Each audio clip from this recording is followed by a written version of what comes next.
Okay, guys. A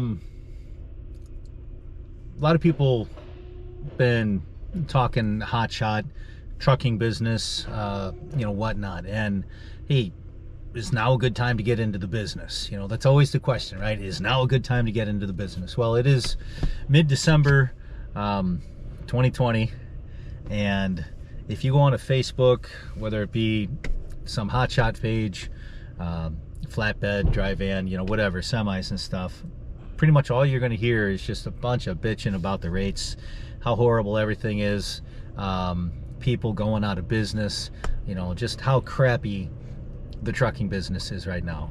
And pretty much they're right. A year ago, 2 years ago, and other times in history, but a year or two ago, you could come into this business not knowing anything and make money, and make good money. And if you did do some research and came in with the plan, you make really good money.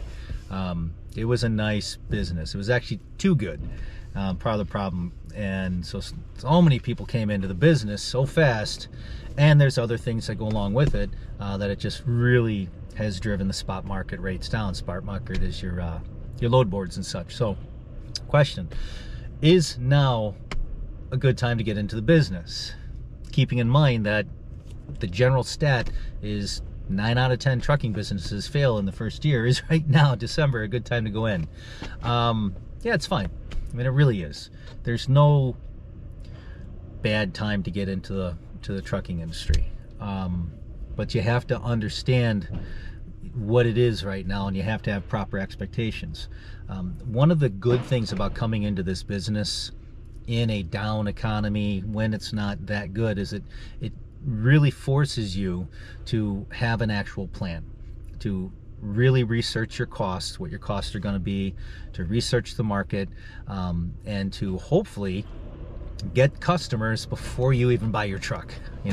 Go out there and network and see where you can possibly work, build a few relationships before you ever ship your first load. That's a better way to do it, and we'll get into that another time. But by coming in when it's in a down market like this, you really have to watch your costs. You have to have a plan. You have to have backup money, and all these things. So when you come in this, the way it is right now, and you're not just making money hand over fist, that's expected. So coming in a tough time can actually be good, a good learning experience, and it keeps you from doing the opposite.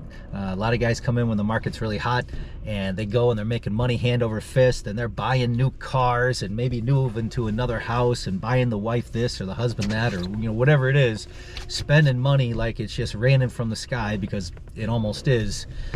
And then the market turns. Okay, so would I recommend doing it right now? No, I wouldn't.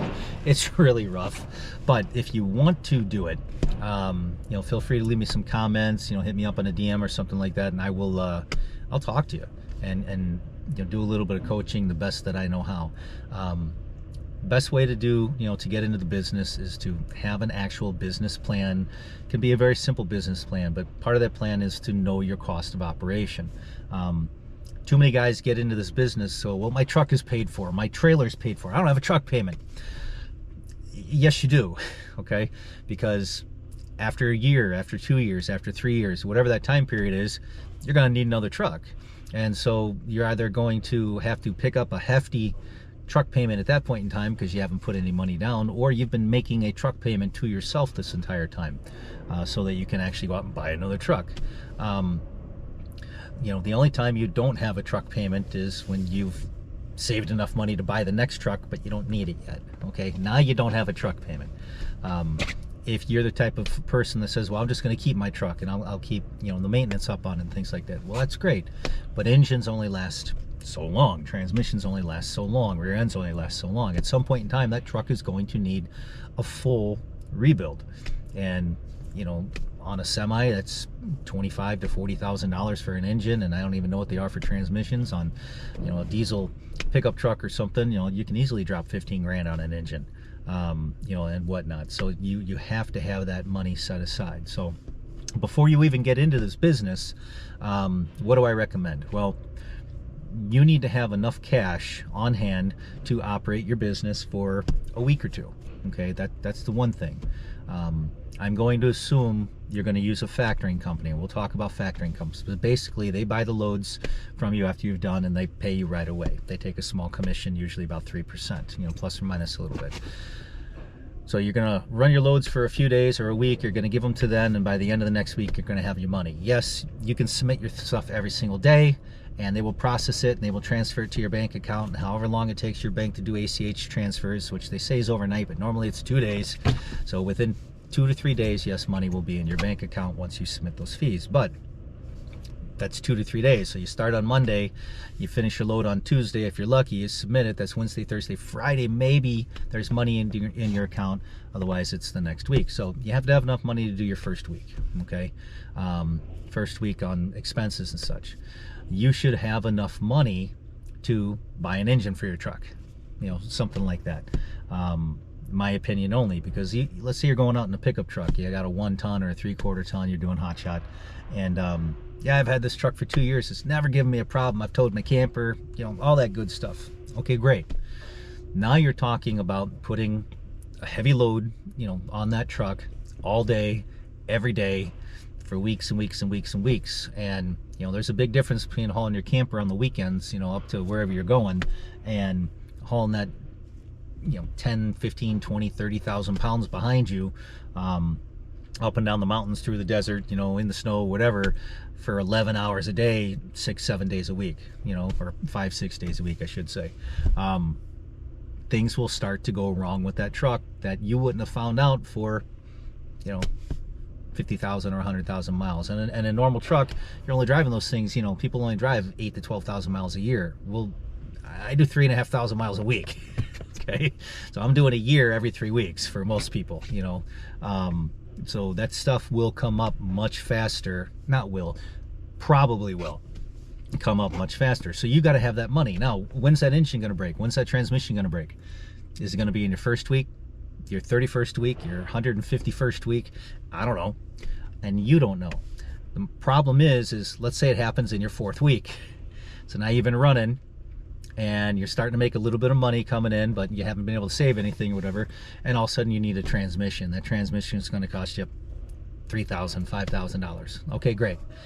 But you also don't have a truck for a week, which if you're doing $5 grand a week gross, or $8 grand a week gross, or $4 grand or 12 grand or whatever it is, you don't have that money coming in. Okay, so you can't pay yourself, you don't have money to pay your bills, and you have to buy a transmission. So now all of a sudden, you know, it's not just a $3,000 transmission, it's the $4,000 or $5,000 that you were going to be bringing in to help cover your train payments and things like that. So you better have $10,000, $15,000 if you got a pickup truck just sitting there, and the money's not doing anything. That money is your security blanket. Okay, I'd say at least sorry about that, they just hit me. Not too hard, just give me a little nudge. I'm getting loaded right now, and they're trying to move something past me and wiggling me damn hard here. But that's all right. These guys are okay. They're just kind of shoving.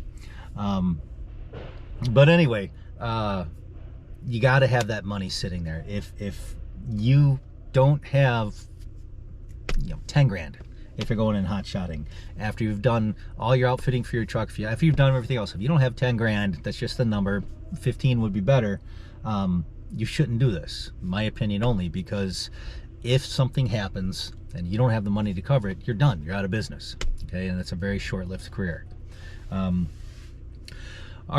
You know, you're going into the trucking business. Okay, you're going to do it now. Okay, great. Do you go in a semi? Do you go in HOTSHOT? If you're doing HOTSHOT, you're going in as CDL or non-CDL. Okay, my opinion only. I've been in this business for about 1.5 years. That's not a very long time, but I've been around the industry for a long time. Been mechanics and such, and I did a bunch of research, and I take this pretty damn seriously. My opinion only is, if you have the option, go straight into a semi. Okay, I like flatbed. I do. I like flatbed, step deck and stuff. You want to do drive-in, you want to do reefer, you know, go for it. But let's just keep it to flatbeds, because we're going to kind of compare it to, you know, hot shots and stuff. Just go semi. Okay, You can get a good used truck, older truck, okay, maybe non-ELD and, you know, non-emissions and stuff like that, but you can get a good used truck for $35,000 to $55,000, okay, which is the same as if you were going out and buying a 1-ton. You know, you can easily drop 50 grand on a 3-year-old truck or something like that, or a 5-year-old truck. That semi for $45,000, $55,000, or I should say the tractor anyway, probably has had the engine rebuilt already. You know, might have just had it rebuilt 100,000 miles ago. You still got another 500,000 or better to put on that engine before it can be rebuilt again. Trailers, same way. You can get a good used flatbed, 48, 53, step deck, you know, whatever, for 25 to 35,000. So you might have 80 grand in your setup, you know, 85,000. I went out and bought a new F450 and I got a new trailer and I'm at over 100 grand. Okay, that was stupid, but it's what was available to me at the time and my circumstances, and you know, I didn't know as much as I know now. So why do I recommend going straight into a semi? There's more work available. You take a look at the load board and you put in your specifications for a semi and you compare that to a Class A CDL HotShot that can scale 18,000 on 40 feet, and you're going to see 5 times, 10 times, you know, as many loads available in any given area. You go into a bigger market, you know, Indianapolis, Chicago, you know, Pittsburgh or whatever, or more importantly, you go into a bad market where there's 2 loads available for a HotShot, there still might be 150 loads available for a flatbed, you know, semi. So the simple truth is there's way more work available on the spot market for semis than there is for HotShots, and the work pays better because you're taking more. And yeah, you know, they use a little bit more fuel, and we'll get into the costs and stuff like that in another video, but there's just more available. Cost of operation is not that much higher, it really isn't, than a pickup truck once you know, cost per mile, and there's just so much more money to be made. If you're thinking about, you know, hey, listen, I don't want to go into a semi, I want to drive a pickup truck, well, then I recommend going Class A. Get your CDL and get the biggest truck you can, would be my, you know, my opinion. If you can get a 450 or a 550, that's going to do you better than a 350, just because there's more work available. Now, that doesn't mean you always will be carrying those heavier loads, but it's going to be harder to get overweight if you're being smart about it. You know, you don't have to worry about overweight tickets and stuff. The trucks are built heavier. Yes, they get a little less fuel mileage, so it will cost you a little more per mile, but when the truck doesn't break and you can keep going, now all of a sudden the total cost of ownership is less. And again, there's just more work available. You take a CDL versus non-CDL, you get a guy in a CDL like me, you know, right now I'm scaling, I can scale like 18,000 plus a little bit, but I carry a lot of stuff with me, versus a non-CDL that can only scale 9.5 or 10. There might be 10 times as much work in a given area for me than there is for him, especially if they're only on a 30-foot trailer, even a 35. There's a huge difference between able to scale 10,000 on a 35-foot versus 18,000 on a 40-foot. It just is. Go to a load board and do a little bit of research. If you're like, hey, now I don't want to get my CDL or whatever, or I don't have $3,000 or $2,000 or $5,000 to go get my CDL because I don't have it yet and I have to take a class, so I'm just going to go non-CDL. To you, I would say please don't, okay? Going back to the beginning of the video, if you don't have $10,000, $15,000 sitting around, you shouldn't go into this business, you know? And a lot of people say 30 grand. You know, it's a lot of money you should have just sitting around. If you don't have that much capital sitting around, the very first thing that comes up, you're screwed. You know, what are you going to do? Also, if you're like, I don't want to get my CDL, I'm just going to do this, you know, my opinion only, this probably isn't going to be the industry for you. Now, that is different than going, I know what's available to me. I would like to do non-CDL. You know, I don't want to deal with the heavier weights. I want to be in a smaller truck. I want to be in a more comfortable truck because they ride better. Or this is all that I can afford at this time. I still have the 10 grand, but you know, I have an existing truck. Having a legitimate reason for going into non-CDL, okay, but you still need to get a trailer. My recommendation to you is go out and get the lightest 40-foot trailer you can. Okay, don't get a D-rated trailer if you can, because that D-rated trailer is a heavier built trailer. Well, heavier built means it's going to weigh more, which means you can scale less. My opinion only, you're better off with a 40-foot trailer than a 35, even if it means you can take 500 pounds less. Why is that? Because there's a lot of 40-foot loads out there. There just are. I mean, something as simple as a container. You know, no, containers aren't necessarily the greatest loads to be taking, but you know, an F-250 or 2500 Ram with a lightweight 40-foot trailer can take containers all day long. They're going to get okay fuel economy, you know, relative to what you're hauling, and you know, it's something you can do. You can't do that with a 35-foot trailer because you're going to have a 5-foot overhang at minimum, and you're only allowed 4 feet. So now you're illegal. Okay. I would go with a 3/4 ton truck as opposed to a 1 ton, because you don't need the pulling power, and the brakes on the trailer and stuff are enough to stop you. The truck is lighter, therefore you can carry more cargo. So your goal in non-CDL is to be able to carry legally at least 10,000 pounds, and if you can get a 40-foot trailer, you know, so much the better. So just a quick recap, guys. Is now a good time to get in the market? No, but if you're going to do it, do it with a plan. If you have the option, my opinion only, jump into a semi. That's just your best bet to, you know, give you the best chance of being successful. If you're going to do HotShot, again, my opinion, get into a CDL. If you're not going to do CDL, you're going non-CDL HotShot. Do yourself a favor, do it with a 250 or 2500 series truck, and a lightweight trailer. 40 foot if you can. That's going to give you the best chance of success in this industry. So stay safe, guys. Feel free to comment when I put these things up here. Feel free to disagree. Again, like I always say, if you're going to disagree with me, don't just call me stupid. Tell me why I'm stupid. You know, I'm here to learn just as much as I hear to talk. So I love this industry.